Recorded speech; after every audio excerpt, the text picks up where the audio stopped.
grand moment du festival, grand moment du 30e édition, de la 30e édition de Cinema Ritrovata, pour la présence à Bologne de Jean-Claude Carrière.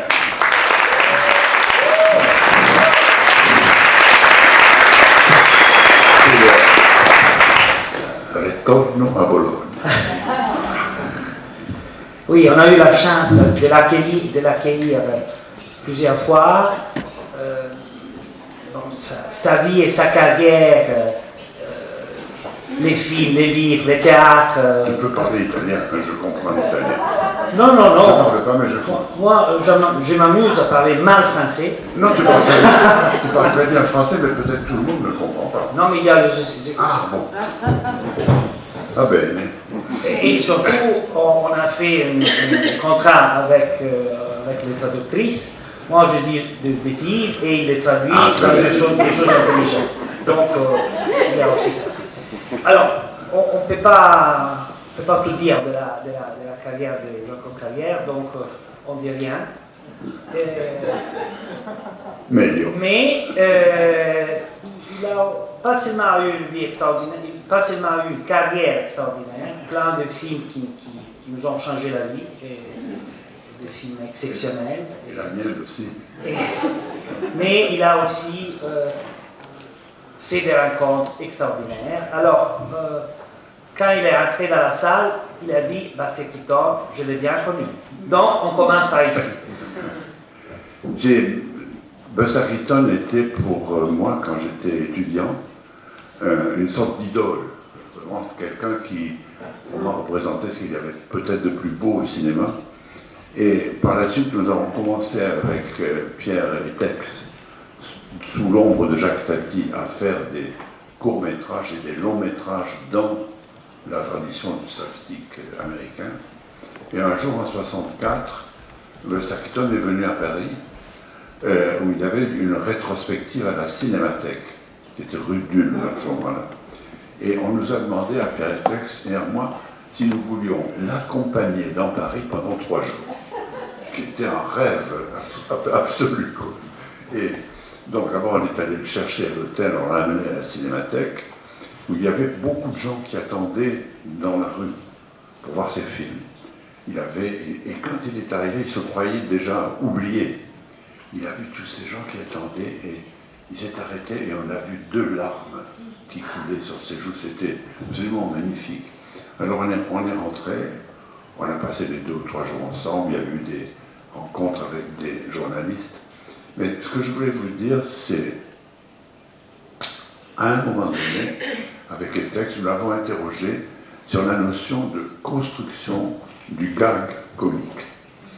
En quoi il était spécialiste, il faisait d'ailleurs des caméras cachées pour la télévision américaine, et il avait une grosse habitude des gags construits. Qu'est-ce que c'est construire un gag?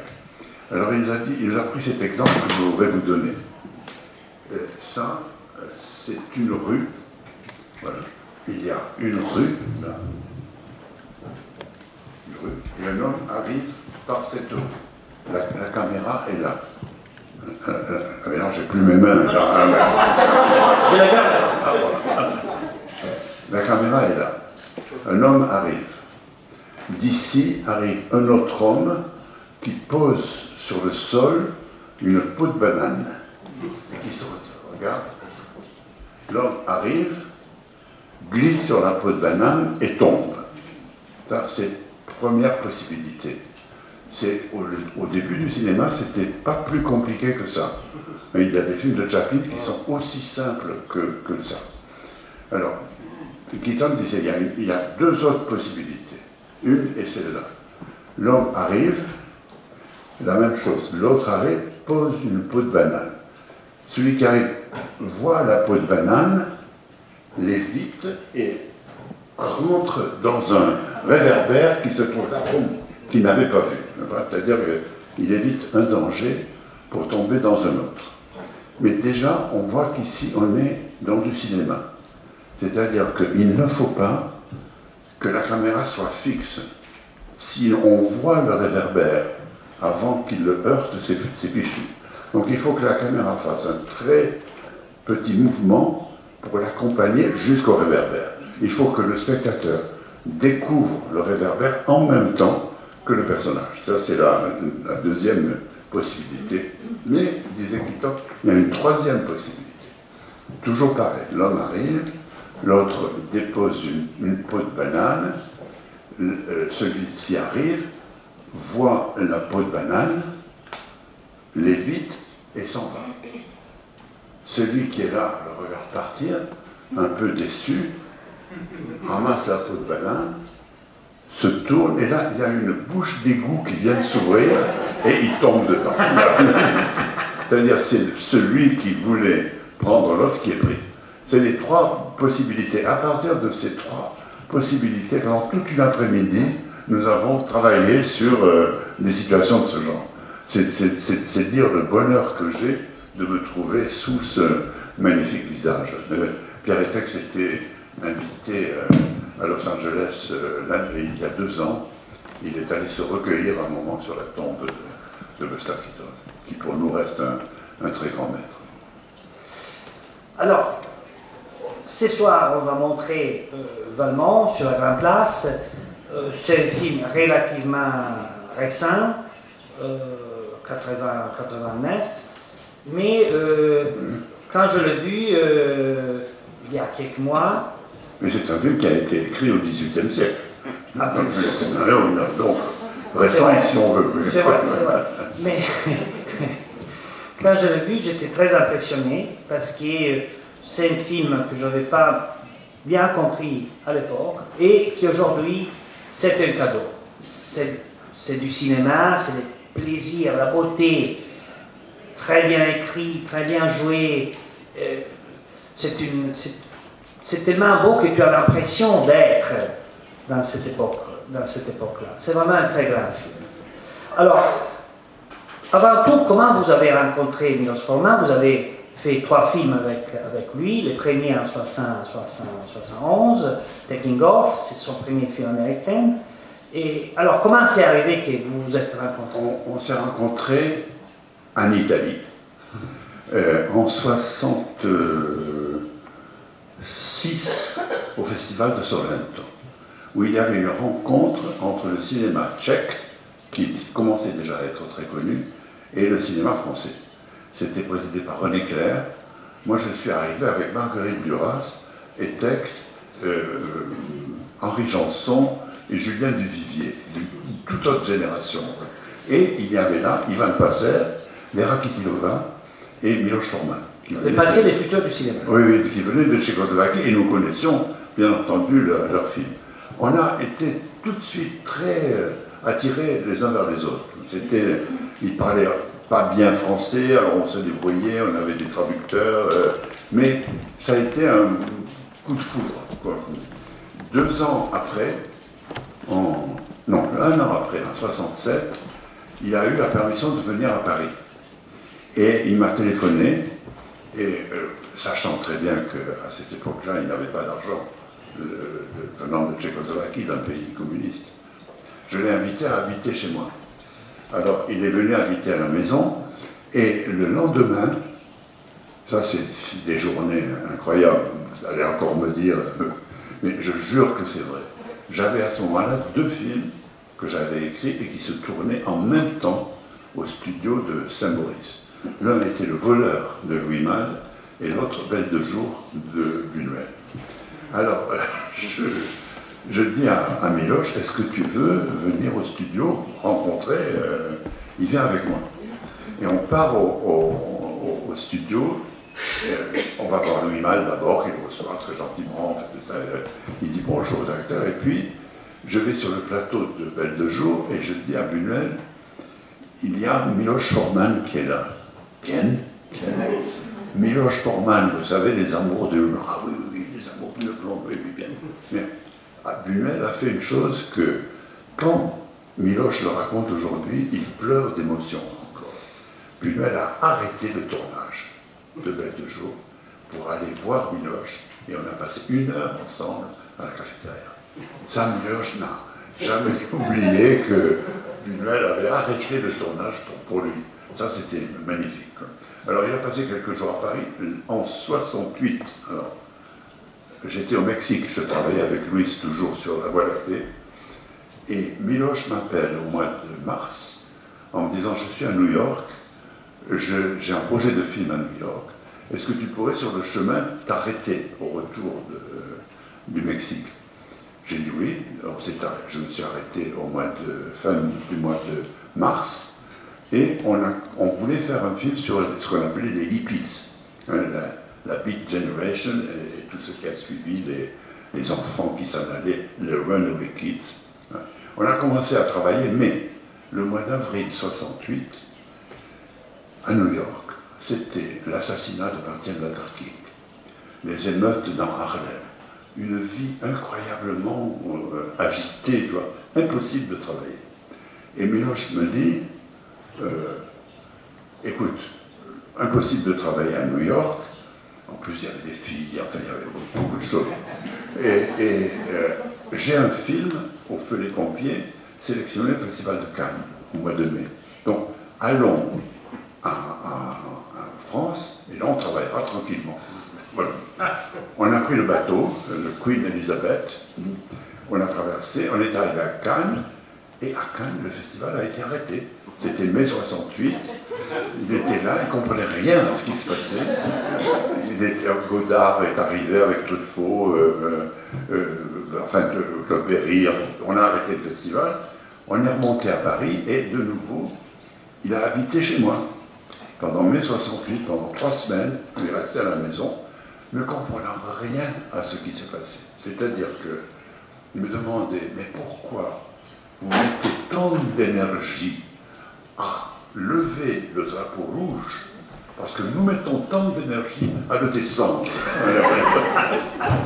Vous ne pouvez pas comprendre. Un jour, il s'est trouvé, Miloš avec son petit costume de communiste, une petite cravate encore, Ivan Passer avec lui, les deux se sont trouvés en face de Vadim. Vadim, pour eux, c'était l'idéal du mal occidental. Brigitte Bardot, une écharpe, il était gentil, Vadim, je ne me moque pas de lui, mais une écharpe comme ça, une Ferrari au coin de la rue, hein, et Vadim leur dit, mais il est évident que s'il y a une chose que nous voulons, c'est l'avènement du socialisme. Alors, il le regardait avec totalement stupéfait. Ouais. Alors, à la fin du mois de mai, impossible toujours de travailler sur notre scénario.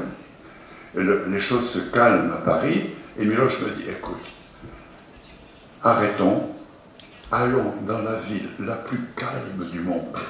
Allons à Prague. Nous sommes allés à Prague et les tanks russes sont arrivés comme pour nous empêcher d'écrire. Comme si la grande histoire, comme la grande histoire voulait nous empêcher d'écrire notre petite histoire. On est revenu à Paris, il est réinstallé chez moi, et ce n'est qu'au mois de... sa femme, on a réussi alors. François Truffaut nous a prêté sa voiture. Jean-Pierre Rassamble, le frère de Paul Rassamble, et avec Claude Berry, sont partis à Prague, au moment même de l'invasion, pour ramener la femme et les enfants de Miloš. Il avait 2 enfants. Et ils sont arrivés dans la Tchécoslovaquie, où les résistants tchèques avaient déplacé des panneaux signalisateurs. Au lieu de mettre Prague par là, ils avaient mis par là. Alors, impossible de s'y retrouver. Finalement, ils ont trouvé Prague, ils ont mis la famille dans la voiture, ils sont revenus à toute vitesse, mais la femme de Miloš et ses enfants, qui ne parlaient pas un mot de français, ne sont pas restés, ils sont restés 1 mois. Et Miloš a eu, là, la décision de sa vie à prendre. Est-ce que je rentre en Tchécoslovaquie, sachant ce qui m'attend, de tragique, ou est-ce que je reste à... Alors, avec Claude Berry, qui voulait produire ce film aux États-Unis, on l'a poussé à rester. Il est reparti aux États-Unis, et au mois de novembre de la même année, nous nous sommes mis au travail sur Taking Off. Voilà. En habitant New York et en vivant ensemble dans la même maison. Voilà, depuis on est restés comme des frères. Parce que quand on a vécu une année pareille ensemble, on est comme ça pour la vie. Et je suis désolé qu'il n'est pas en très bonne santé. Il est fatigué, il n'a pas pu venir, mais il m'a chargé de dire à tous ceux qui sont là, vous tous, et son amour et son regret. Voilà. Je l'appellerai au téléphone ce soir pour lui raconter. Et alors, l'idée de tourner un film à partir de Liaisons dangereuses, ça vient d'où? Ça vient de lui. L'idée vient de lui. Moi, j'avais vu la pièce de Christopher Hampton, de laquelle Stephen Frears a tiré son film, qui est très très fidèle au livre. Mais Miloš avait une idée derrière la tête. Alors, il faut dire que les Liaisons dangereuses, il n'en connaissait que la version tchèque, en tchèque. Ensuite, il l'a lu en anglais, mais en anglais, il y a deux versions assez différentes. Une pour l'Angleterre, une pour les États-Unis. Je suppose que la version italienne est encore différente. Il y a des nuances qui font que c'est pas tout à fait c'est la même histoire. Mais c'est des traductions différentes. Oui, des traductions différentes, et on sent toujours dans une traduction le sentiment du traducteur. On le sent, on le devine. Bon, s'il est attiré par tel ou tel personnage, etc. Alors il m'a proposé, j'ai dit oui tout de suite, et nous nous sommes enfermés dans sa maison, dans le Connecticut. Entre-temps, il avait fait fortune. Ouais, il avait eu un pourcentage dans Vol au-dessus d'un lit du coucou, et il était tranquille financièrement. Miloš, je l'ai vu à plus de... Il avait 42-43 ans. Ses films étaient étudiés dans toutes les écoles de cinéma du monde. Il était archi connu. Et il avait pour vivre par jour une bouteille de bière et une boîte de haricots. Et ses amis, comme moi, lui payaient sa chambre d'hôtel à New York. Il n'avait pas un rond. Et j'ai passé 2 ans sans le voir, après le coucou, où il avait un pourcentage. Et quand je l'ai revu, il était en train de signer un chèque au fisc américain, aux impôts américains, de 800 000 $. Je me suis dit, ça va. Ça doit aller, quoi. Alors, c'est toujours dans cette maison qu'il a achetée dans le Connecticut que nous avons travaillé par la suite. L'idée que nous avions dès le départ était que les liaisons dangereuses, quand on le définit, tout le monde parle de perversion. On dit c'est une affaire de pervers, comme si en disant le mot pervers, on avait répondu à toutes les questions. Ce sont des pervers. Mais en réalité, ça ne veut rien dire, le mot pervers. Par rapport à quoi? Qu'est-ce qui n'est pas pervers? Quelle serait la normalité de ces personnes-là? Donc on s'est dit, dès le début, on va, en essayant de suivre l'histoire, essayer de trouver au personnage de véritables sentiments humains et pas d'en faire des images. C'était ça l'idée. Par exemple, quand Valmont, parce que l'auteur Choderlos de Laclos, il ne faut jamais oublier que c'est un officier d'artillerie. Donc, pour lui, il y a des stratégies et des tactiques pour conquérir une forteresse, une place forte. Et c'est la même chose pour une femme. Hein? Pour conquérir une femme, il faut faire ça, ça, ça, ça, et la femme tombe. Oui, à part que les femmes ne sont pas des forteresses. Les femmes sont des êtres humains vivants comme nous, et ne se soumettent pas aussi facilement qu'une muraille à des tirs d'artillerie. Et c'est ce qu'on s'est dit dès le départ. Donc il faudrait que, quand Valmont décide, comme à Paris, de séduire la présidente, Madame Tourvel, ça ne suffit pas qu'il joue un jeu de séducteur qui fasse ceci, ceci et cela. La véritable séduction et la véritable manière de la séduire sera si lui tombe vraiment amoureux d'elle. Si elle sent en lui, ne serait-ce qu'une parcelle d'amour véritable. Et c'est là-dessus que nous avons travaillé. C'est ce qui fait la grande différence avec d'autres adaptations possibles, y compris théâtrales. Et la même chose pour Madame de Merteuil. Si on dit Madame de Merteuil, c'est une perverse, c'est quelqu'un qui manipule les hommes, on ne va pas très très loin dans son personnage. Elle reste un personnage, disons, de mélodrame, d'un niveau limité. Et on s'est dit la même chose. Et ça, c'était beaucoup plus difficile, beaucoup plus souterrain, beaucoup plus caché. Il faudrait que secrètement, elle soit amoureuse de Valmont. Et que toute cette démarche qu'elle lui demande de faire réponde en fait elle, à un secret qu'elle ne connaît pas elle-même, qui est qu'elle est amoureuse de Valmont. C'était ça notre idée qui n'est pas venue tout de suite. Naturellement, je vous dis ça comme ça a l'air très simple, mais il faut des semaines de discussion, de tentatives d'essai, d'écriture de scène, avant qu'on en arrive peu à peu, lentement, à cette construction qui est celle de Valmont. Forman tenait un très grand succès, Herr, Rectang, Amadeus. Et à votre avis, pourquoi il a imaginé Valmont? Ça, il faudrait le lui demander. Mais je crois qu'il avait, Miloš, c'est le cas dans Amadeus aussi, une attirance étrange pour le XVIIIe siècle. Je ne sais pas pourquoi, je n'ai jamais su, mais il y a en lui quelque chose qui l'attire vers ce siècle-là, qui est peut-être parce que c'est un siècle avant la Révolution, la fameuse douceur de vivre. Mais surtout, ce qui l'intéressait, c'était l'histoire, c'était ce qui se passait dedans, et le fait qu'il l'avait lu en tchèque quand il était étudiant à Prague, et qu'il en avait gardé un souvenir fort, parce que les relations sont très fortes entre les personnages. Je crois que c'est ça. Ce qui était évident quand on travaille, si on travaille tous les deux par exemple, on joue toutes les scènes forcément pour savoir comment vous la verriez, comment je la fais, on joue forcément avant de... Buñuel disait toujours, quand on peut jouer une scène, on peut l'écrire, mais pas avant.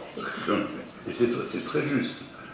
Et avec Miloš comme avec Buñuel, on jouait toutes les scènes. Et ce qui est de très caractéristique, toujours, aussi bien avec Buñuel que Miloš ou d'autres, c'est que le metteur en scène, instinctivement, choisit le rôle le plus éloigné de lui, et toujours celui de la jeune fille vierge, qui est très éloigné de Miloš.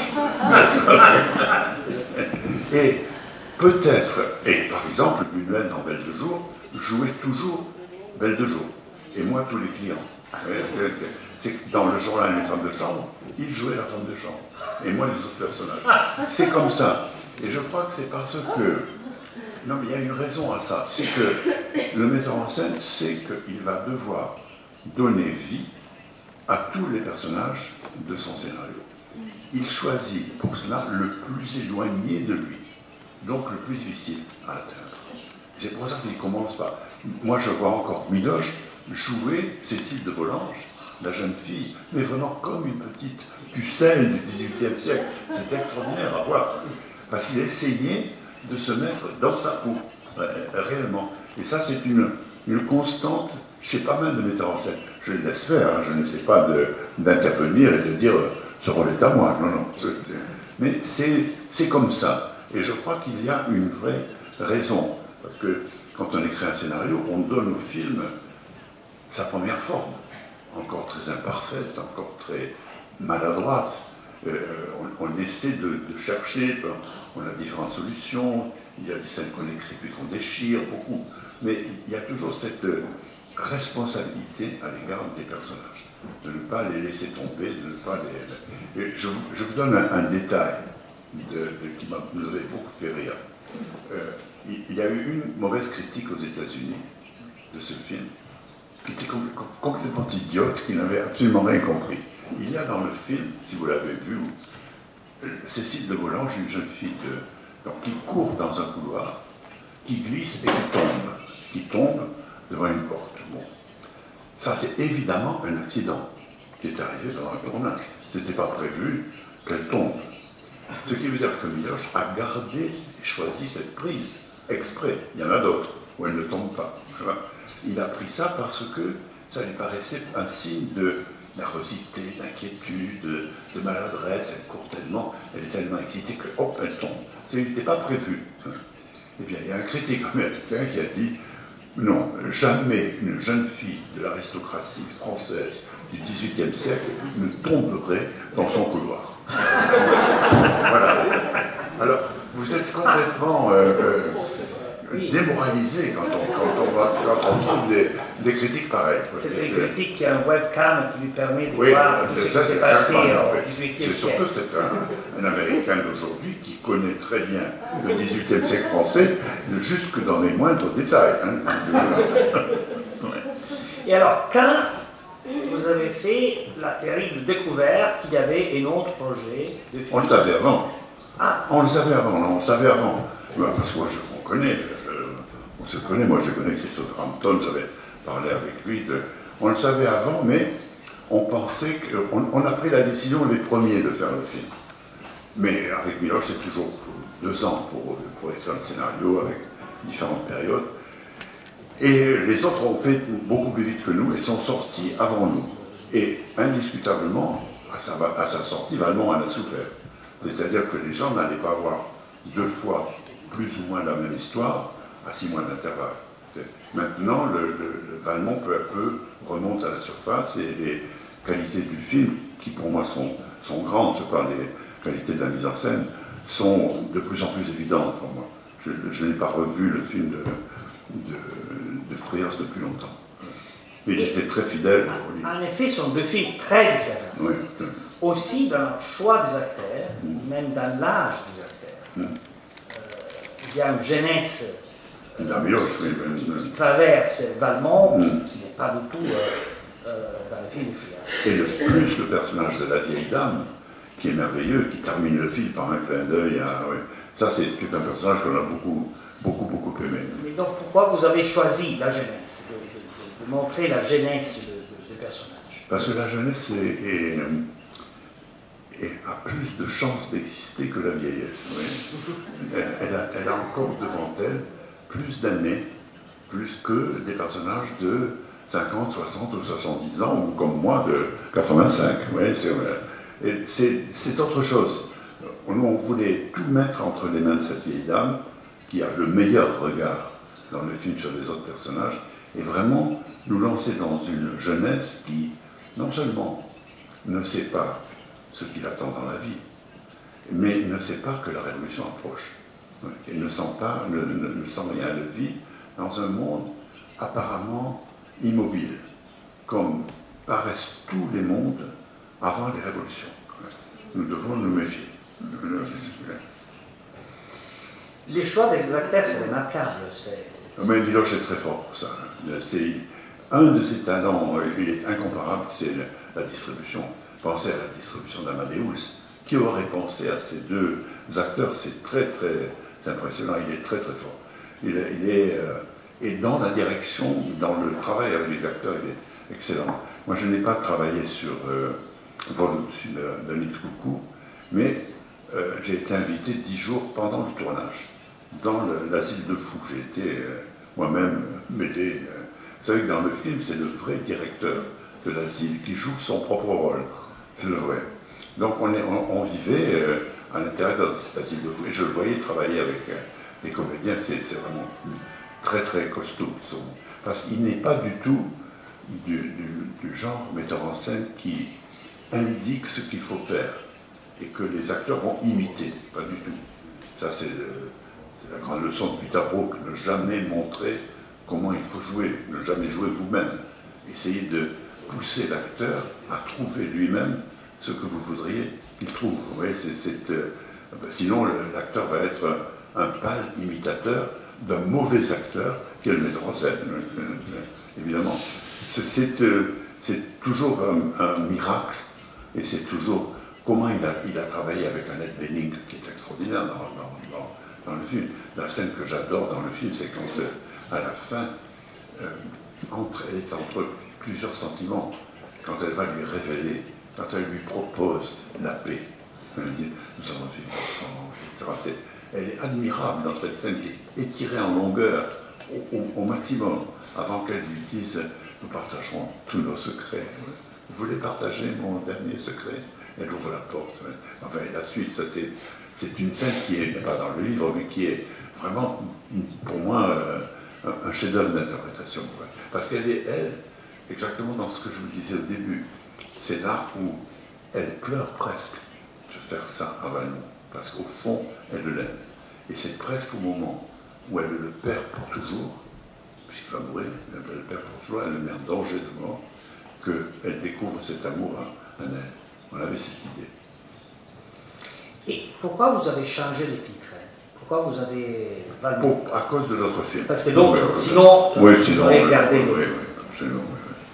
Oui. Et pour montrer aussi peut-être une certaine distance, une certaine liberté par rapport au livre de Laclos. Et puis, autre fidélité, vous avez changé le final. Oui, totalement, parce que dans l'autre version et dans le livre, le seul châtiment qui s'abat sur Madame de Merteuil, ce qu'elle a fait, c'est qu'elle va au théâtre un soir et qu'elle est sifflée. Apparemment, c'était au XVIIIe siècle très grave d'être enfermé dans un petit monde et d'être sifflé un soir au théâtre. Aujourd'hui, on ne peut pas dire que ce soit vraiment un châtiment considérable, quoi. Donc, c'est vrai qu'on a changé ça. Et dès l'écriture au tournage, il y a eu encore d'autres changements, j'imagine. Il y a toujours. Mais des petits changements. Parce que le film était en anglais, mais devait se tourner en France. La production était française. Donc, évidemment, on a fait des repérages ensemble. Pas mal de scènes ont été tournées dans la ville de Bordeaux, qui est une très belle ville du XVIIIe siècle. Il y avait des rues entières qui étaient conservées. Et on a fait ensemble du repérage et on a aussi cherché quelques acteurs de complément français parlant anglais. Ça, c'était assez intéressant, que le scénariste participe à la recherche. Sur le tournage, j'y suis allé, comme d'habitude, 2 ou 3 fois, mais très peu. Parce que faut comprendre que quand on fait venir le scénariste sur un tournage de film, c'est très mauvais signe.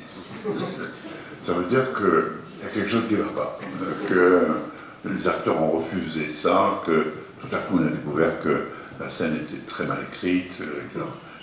Donc, si possible, j'évite. Mais en plus, quand on y va, le tournage s'arrête, tout le monde vient vous embrasser, bonjour, comment tu vas, alors, toi, tu as bonne mine, et on voit le metteur en scène dans son coin qui fait comme ça.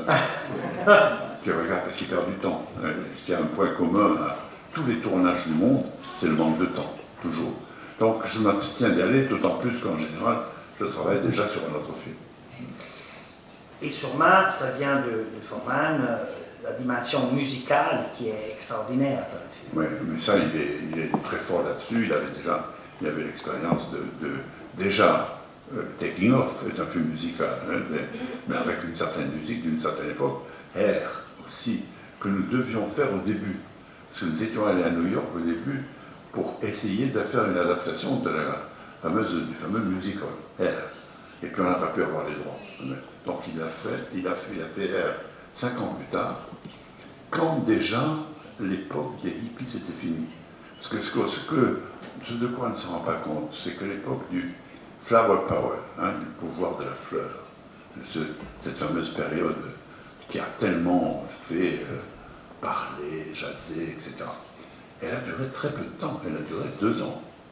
Nous, on connaissait à peu près, on était amis par exemple avec Janis Joplin, qui venait dîner à la maison. Ouais, moi je l'ai vu, je ne sais pas combien de fois, sur scène, qui était absolument extraordinaire. Mais elle et les 2 ou 3 stars de cette époque-là sont morts de la drogue en 70, très tôt. C'est-à-dire, le Summer of Love, l'été d'amour, c'était 67. 67, moi j'étais donc à Mexique, travailler avec Minuel.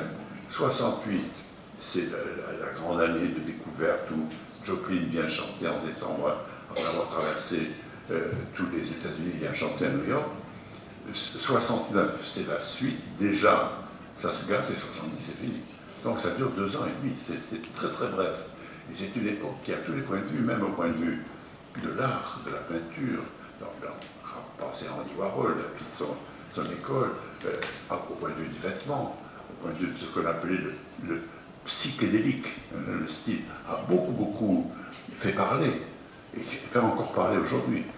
Mais elle était très très brève, c'était comme un éclair. L'administration Nixon, qui a très très bien joué de la drogue, et la fin de la guerre au Vietnam, ont arrêté ce mouvement qui était parti contre la guerre au départ. Et puis il y a une chose magique dans les filles qui est la capacité de reconstruire une époque. Alors, je vais vous étonner, mais il y a dans Valmont, je crois que c'est le seul film qui a été autorisé à être tourné dans un étrange endroit qui se trouve à Paris, qui s'appelle le musée Fortuny. Alors, Fortuny, c'était une fortune, si on peut dire, une famille riche de la fin du 19e siècle, qui a décidé de construire un palais dans le style du 18e. C'était déjà un effort historique.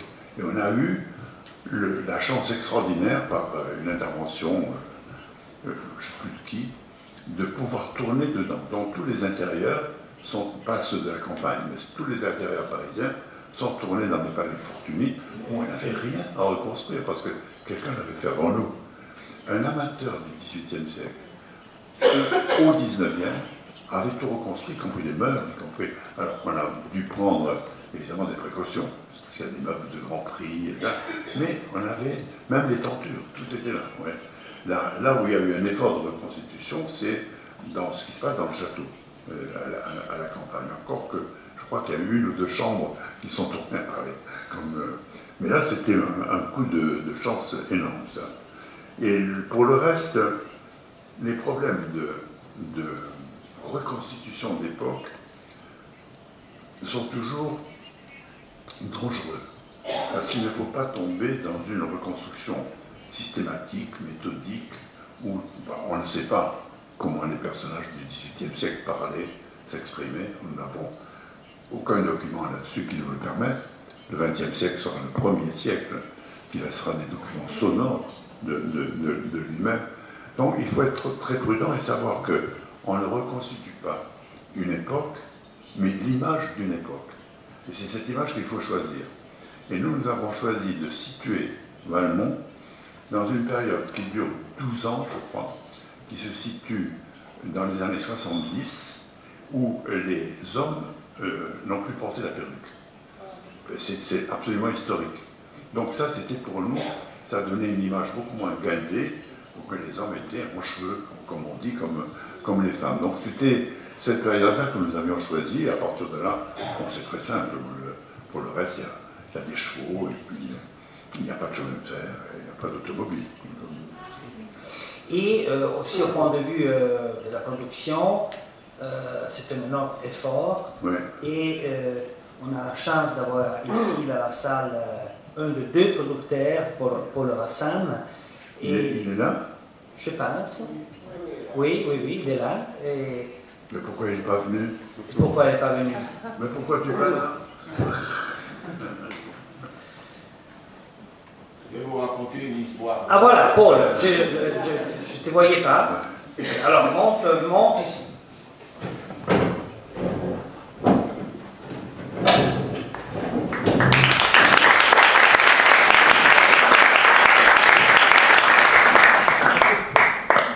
Paul Rassan qui a produit les films avec... Il est très rare que les auteurs et les producteurs, des années après, s'applaudissent encore. Je vais vous dire, il y a dans cette pièce, probablement Jérôme Sédou. On doit beaucoup à Jérôme. On venait de commencer avec lui. Et il nous a dit une chose que je n'ai jamais oubliée. Je suis pour toutes les folies, mais pas les suicides. Et Valmont a été une folie. Et Jérôme nous a suivis. Voilà, c'est bref, mais ça veut tout dire. Sur un truc drôle des personnages jeunes, d'abord il y a l'époque où les gens se mariaient à 15-16 ans et moins même. Et un jour on est dans un restaurant à Paris, 10 jours avant le tournage, et il y avait Glenn Close qui était là, elle venait de finir le film de Frears. Donc elle voit Miloche, how are you, all that, et elle lui dit, is there anything for me in your movie? Et Miloche l'a regardé, il a dit oui. Madame de... La vieille dame, ouais. tu Et il sais. est resté comme ça, figé.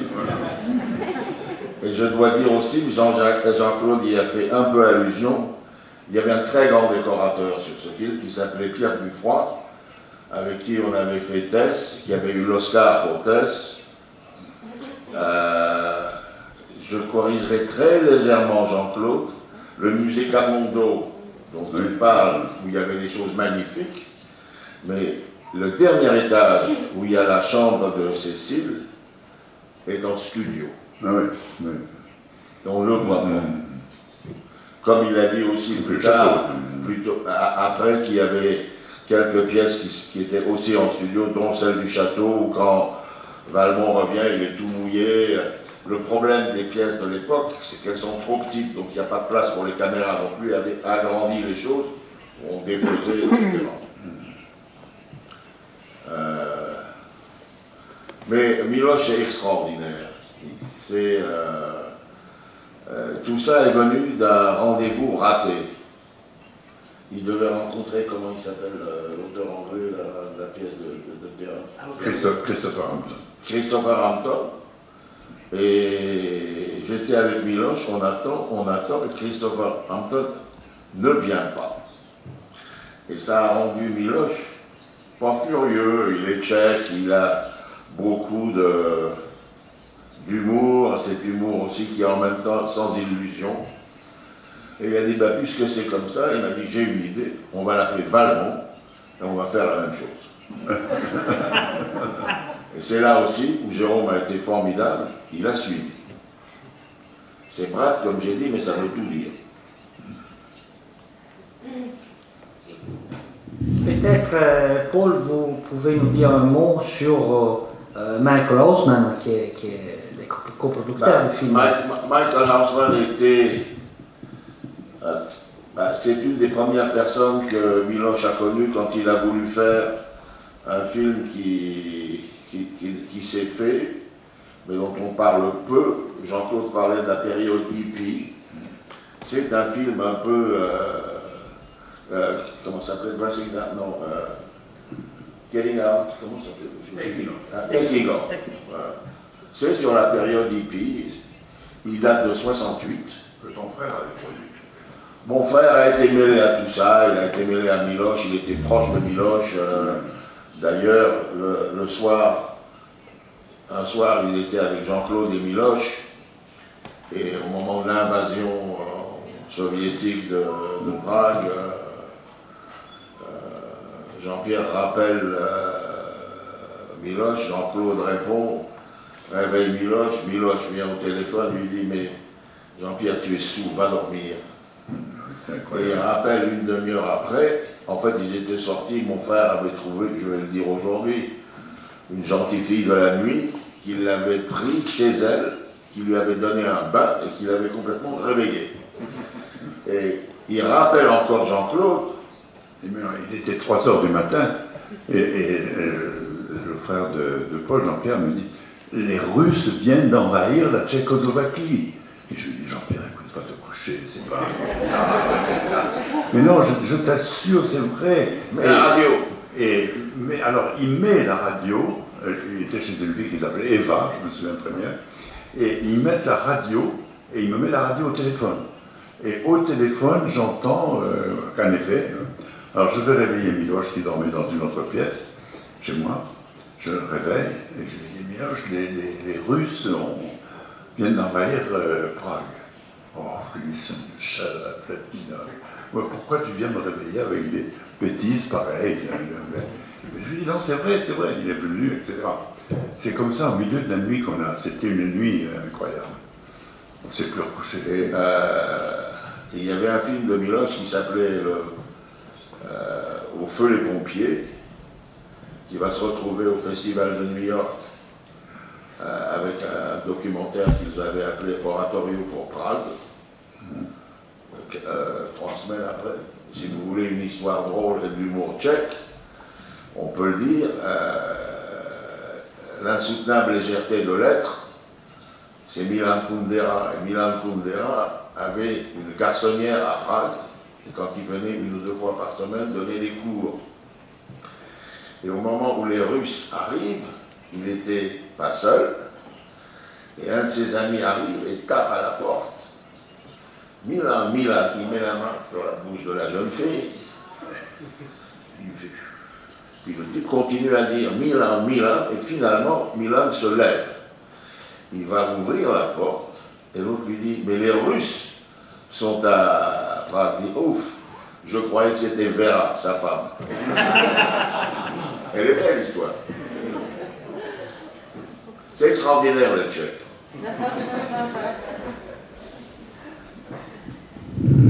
Je ne sais pas si Jérôme Sédou veut dire une chose encore. Elles sont parties. Bon, trop tard. Et une chose qui est très forte dans ce film, il y a un vent de liberté qui traverse le film et qui est très fort, qui donne une énergie extraordinaire à ces films. Et je me demande si aujourd'hui un film comme ça pourrait se faire, ou pourrait avoir ce degré de liberté.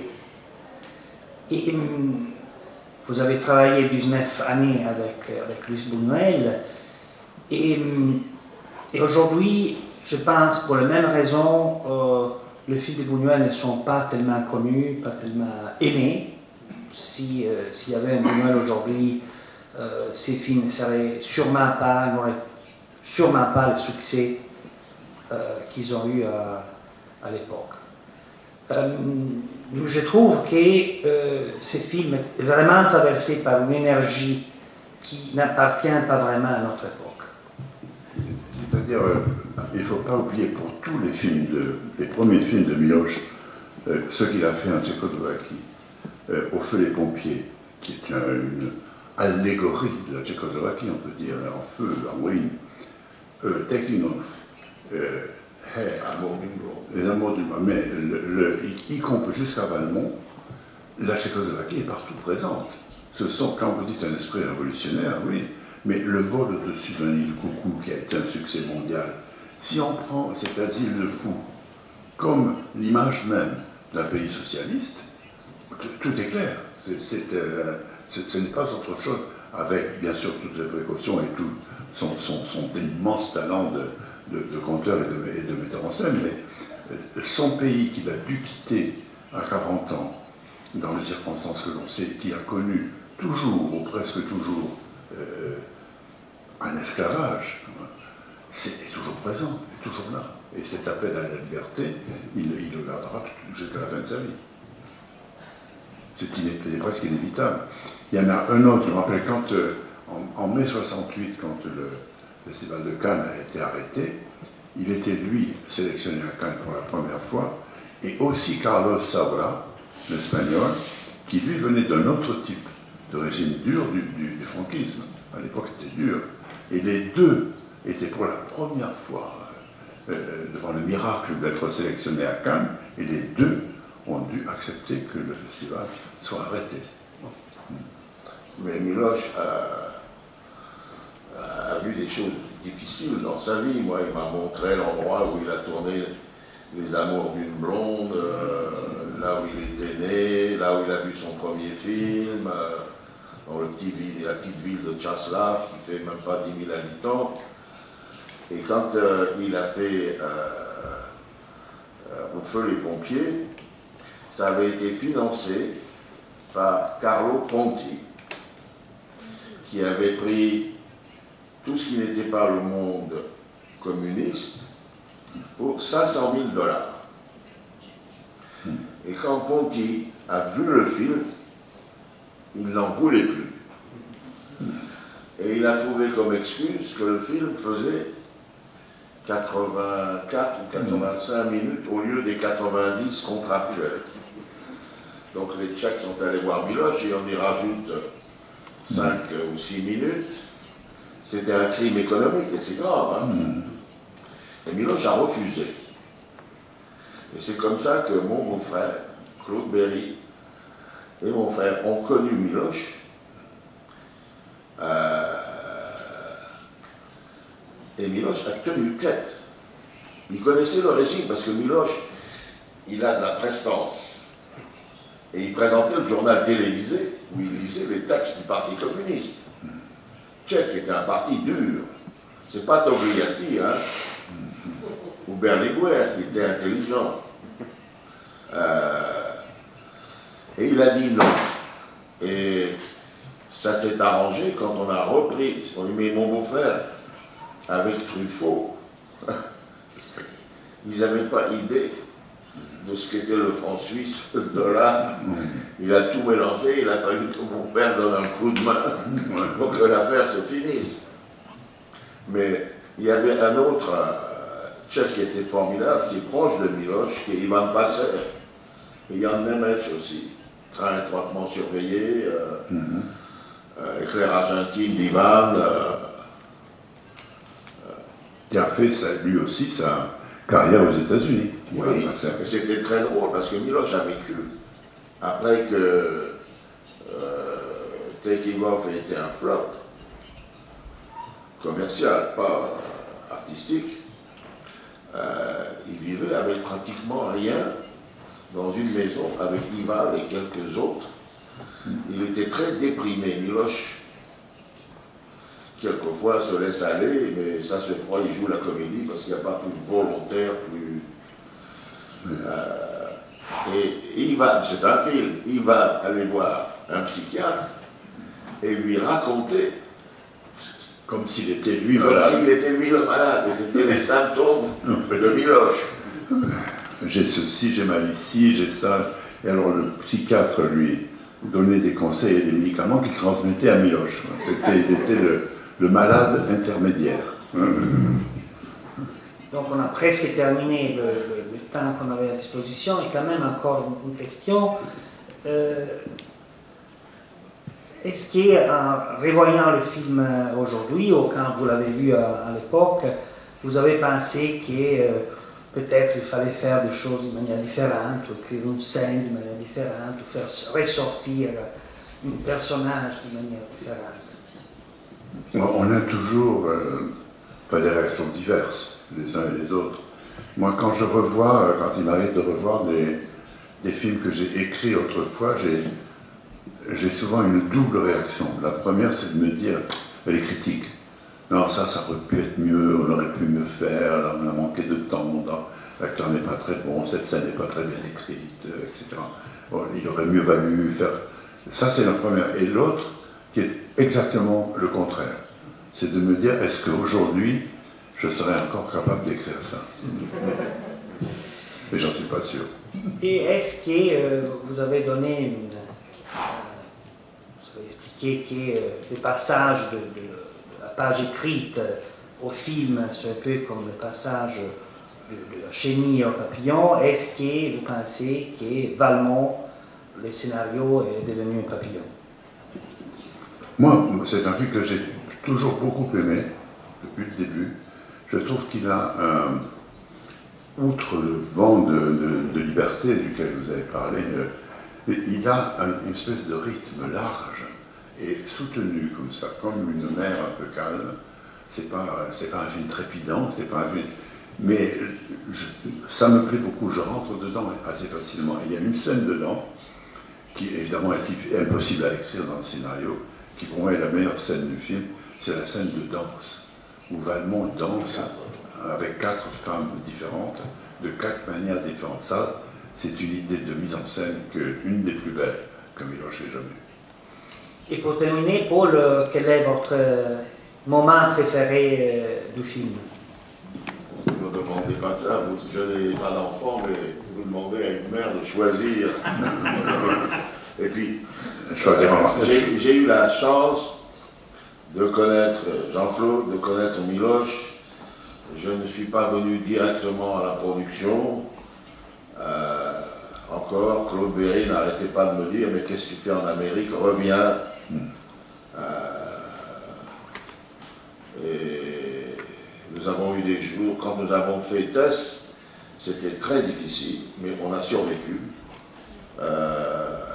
L'arrivée de Jérôme, on avait grandi, mais ça a facilité les choses qu'il soit partenaire moitié-moitié avec nous.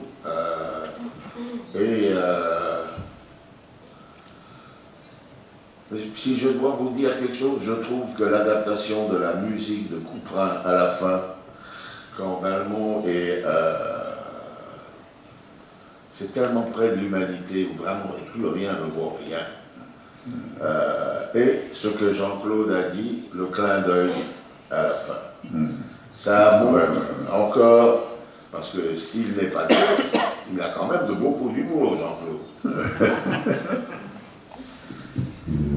Bon, alors, je voulais, en terminant, remercier Jérôme et Sophie Sédou.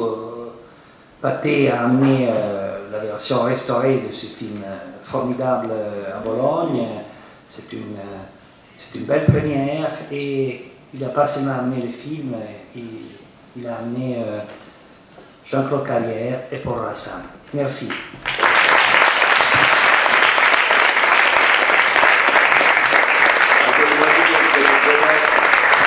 Jean-Lucas, c'est formidable.